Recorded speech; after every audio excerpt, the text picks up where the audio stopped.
મહત્વના સમાચાર સામે આવી રહ્યા છે, જ્યાં ભાજપના રાષ્ટ્રીય અધ્યક્ષ નીતિન નબીન દ્વારા નવી ટીમની જાહેરાત કરવામાં આવી છે, જ્યાં રાષ્ટ્રીય અધ્યક્ષ દ્વારા પ્રદેશ પ્રભારી અને સહપ્રભારીની નિમણૂક પણ કરવામાં આવી છે. તરુણ ચુગ ગુજરાત ભાજપના પ્રભારી બન્યા છે, જ્યાં ઉત્તર પ્રદેશના સહપ્રભારી જગદીશ ઈશ્વરભાઈ પટેલ બન્યા છે. મહત્વનું કહી શકાય, જ્યાં ભાજપના રાષ્ટ્રીય અધ્યક્ષ નીતિન નબીને નવી રાષ્ટ્રીય કારોબારીના ઘણા જૂના અને નવા નેતાઓનો પણ સમાવેશ કર્યો છે. પ્રદેશ પ્રભારી અને સહપ્રભારીની નિમણૂક તેમના દ્વારા કરવામાં આવી છે. તરુણ ચુગ ગુજરાત ભાજપના પ્રભારી બન્યા છે, જ્યારે ઉત્તર પ્રદેશના સહપ્રભારી જગદીશ ઈશ્વરભાઈ પટેલ બન્યા છે.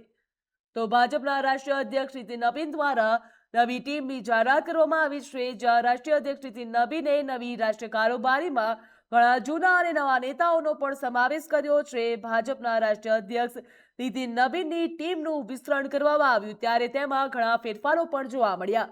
નવી રાષ્ટ્રીય કારોબારીમાં સામેલ લોકોના નામ જાહેર કરવામાં આવ્યા, ત્યારે આ યાદીને પાર્ટીના પરિવર્તનના નવા સંદેશ તરીકે પણ જોવામાં આવી રહી છે.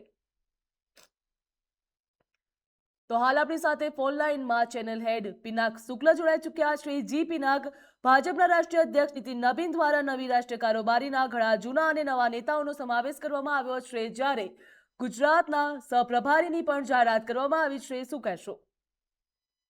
કિંજલ, ભારતીય જનતા પાર્ટીના રાષ્ટ્રીય અધ્યક્ષ છે નીતિન નબીન. એમના દ્વારા કુલ 6 જેટલા જે નેતા છે કે જેની પ્રદેશ પ્રભારી સહપ્રભારીના પદે નિમણૂક કરવામાં આવી છે. તો સાથે સ્ટેટના જે ઇન્ચાર્જ અને કો ઇન્ચાર્જ છે એમાં પણ 3 જણની નિમણૂક કરવામાં આવી છે. મહત્વની વસ્તુ એ છે કે આ જે લિસ્ટ છે આ લિસ્ટમાં પણ ગુજરાતનો સમાવેશ કરવામાં આવ્યો છે. ખાસ કરીને ઉત્તર પ્રદેશની વાત કરીએ તો ઉત્તર પ્રદેશના પ્રભારી તરીકે શ્રી વિનોદ તાવડે, જેનું ગઈકાલે પણ આપણે નામની જાહેરાત કરી હતી, કે આમનું જે નીતિન નબીનની ટીમ છે એમાં એનો સમાવેશ થશે. તો અત્યારના તબક્કે પણ એમનો પ્રભારી તરીકે એમાં સમાવેશ કરવામાં આવ્યો છે. વિનોદ તાવડે રાષ્ટ્રીય મહામંત્રી સાથે સાંસદ રાજ્યસભાના પણ છે, અને સહપ્રભારી તરીકે જગદીશ ઈશ્વરભાઈ પટેલ, જેનું ગઈકાલે પણ નામની જાહેરાત હતી, રાષ્ટ્રીય મંત્રી છે, તો એમનો સહપ્રભારી તરીકેનો સમાવેશ કરવામાં આવ્યો છે. પંજાબની વાત કરીએ તો ડોક્ટર સતીશ પુનિયા છે, કે જે રાષ્ટ્રીય મહામંત્રી અને રાજ્યસભાના સાંસદ પણ છે, તેમને પ્રભારી તરીકેની નિમણૂક કરવામાં આવી છે. ગુજરાતની વાત કરીએ તો શ્રી તરુણ ચુગ જે છે, રાજ્યસભાના સાંસદ છે અને રાષ્ટ્રીય કાર્યાલય પ્રભારી છે, જે મધ્યસ્થ કાર્યાલય કાલે જે આપણે વાત કરી હતી, જે પંજાબને રિલેટેડ ઇલેક્શનને ધ્યાનમાં રાખીને જે મધ્યસ્થ કાર્યાલયના પ્રભારી બનાવવામાં આવ્યા હતા, એ તરુણ ચુગને ગુજરાતના પ્રભારી તરીકે બનાવવામાં આવ્યા છે. આગામી સમયમાં ગુજરાતમાં પણ ઇલેક્શનનો માહોલ છે, અને એવા સમયગાળા દરમિયાન તરુણ ચુગની ગુજરાતમાં એન્ટ્રી છે એ ખૂબ મોટી અને મહત્વની વાત છે. એમને મહત્વની જવાબદારી સોંપવામાં આવી છે. સાથે જ રાજ્યના જે ઇન્ચાર્જ અને કો ઇન્ચાર્જની વાત કરીએ તો ઉત્તર પ્રદેશમાં વિનોદ તાવડે ને તો સોંપવામાં આવ્યું છે, અને સાથે જગદીશ પટેલને પણ એટલા માટે જોડવામાં આવે છે કો ઇન્ચાર્જ તરીકે, કે અત્યારના તબક્કે ઉત્તર પ્રદેશમાં આનંદીબેન રાજ્યપાલ તરીકે બિલકુલ છે જ. એવા સમયગાળા દરમિયાન ગુજરાતમાંથી પણ એક બીજું જે પ્રતિનિધિત્વ છે એ જગદીશ ઈશ્વરભાઈ પટેલના માધ્યમથી હવે ઉત્તર પ્રદેશમાં જોડાશે, કે જ્યાં મોટી સંખ્યામાં રહેલા જે ગુજરાતીઓ છે, કાં તો જે એવો વર્ગ છે કે જે સૌથી વધારે ઉત્તર પ્રદેશથી ગુજરાતની સાથે સંકળાયેલો છે, એ તમામની સાથેનું જે જોડવાની જે એક કડી છે એના ભાગરૂપે જગદીશ ઈશ્વરભાઈ પટેલને જોવાની અંદર આવી રહ્યા છે.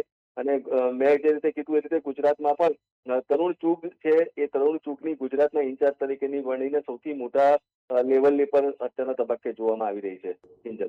પિનાક, ચોક્કસથી જો વાત કરવામાં આવે તો આ જે નવી ટીમ જાહેર કરવામાં આવી છે એમાં પ્રાદેશિક અને સામાજિક પ્રતિનિધિત્વ ઉપર વધુ ભાર મૂકવામાં આવ્યો છે, તેવું કહી શકાય?